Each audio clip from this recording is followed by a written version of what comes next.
Step 9 is tweak the layout to fit. So a really good article created from these templates is going to fill out the template nicely. There are not going to be any awkward white spaces at the end. So you want to have your students work to make sure that the article fits nicely in the template. So you can see that my article is a little too short. So if your article is too short, you're going to want to make your images larger. Maybe I'm going to make this a bit shorter and then adjust my image here to be a bit taller. You can see now that's fixed that problem a lot.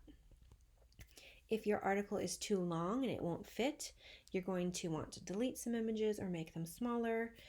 If you really have a lot of extra text, you're going to have to add a new page at the end of your article.